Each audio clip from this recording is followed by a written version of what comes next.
बबलू हाथी सुबह सवेरे अकेले वन में टहलने के लिए निकला।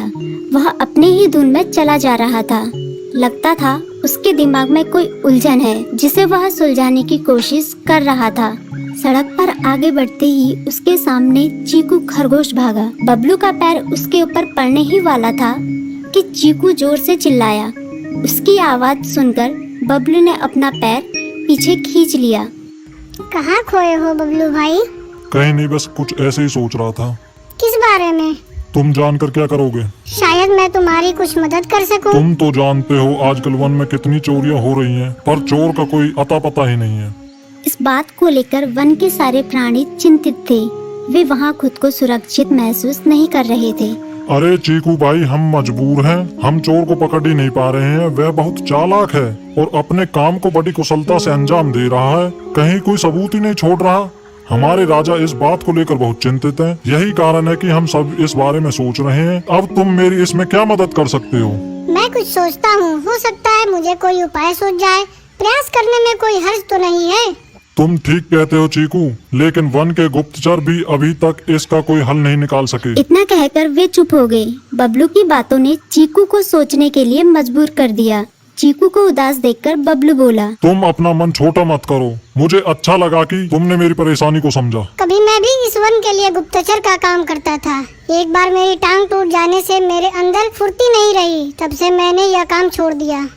चीकू, तुम चाहो तो यह काम दोबारा कर सकते हो। वन के प्राणी ज्यादातर दिन में भोजन की तलाश करते हैं, वे रात को आराम करते हैं। तुम दिन रात दोनों में ही भोजन की तलाश में निकल सकते हो सकता है रात को तुम्हें कुछ ऐसी बातों का पता चल जाए जो हमारे काम की हो। हाँ बबलू, तुम ठीक कहते हो। मैं आज रात को वन में घूम कर इस बात का पता करने की कोशिश करता हूँ। थोड़ी देर बातें करके चीकू अपने बिल की ओर बढ़ गया और बबलू अपने रास्ते चला गया। चीकू के दिमाग में अभी तक बबलू की कही बातें घूम रही थी। उसे समझ नहीं आ रहा था वह बबलू की मदद कैसे करे। दिन भर वह उसी उधेड़-बुन में लगा रहा। शाम होते ही चीकू कुछ सोचने लगा और वह चुपचाप बिल से बाहर निकल आया। चीकू की पत्नी ने देखा तो बोली, इस समय कहाँ जा रहे हो? बाहर खतरा है। खतरा तो सुबह भी रहता है, लेकिन खतरों से डर कर हम भूखे तो नहीं मर सकते। मैं बाहर घूम कर आता हूँ। इतना कहकर चीकू रात को बिल से बाहर निकल आया। कुछ दूर जाकर उसकी नजर बंकू उल्लू पर पड़ी, जो कुछ ही दूरी पर था। वह पेड़ की डाल पर बैठा अपनी गर्दन चारों तरफ घुमा रहा था। वह तेजी से पेड़ की एक डाल से दूसरी डाल पर उड़ रहा था। बंकू की नजर उस पर नहीं पड़ी थी।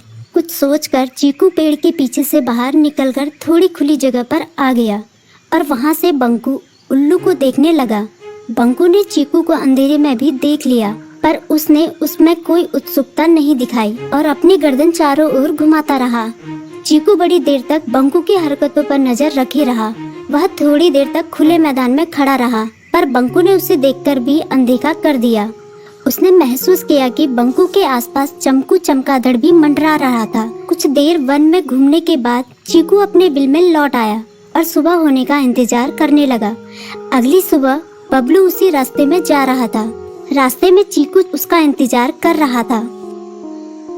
आज बड़ी जल्दी आ गए बबलू। हाँ, आजकल मुझे चिंता की वजह से नींद नहीं आती। कोई नई खबर है क्या? यकीन से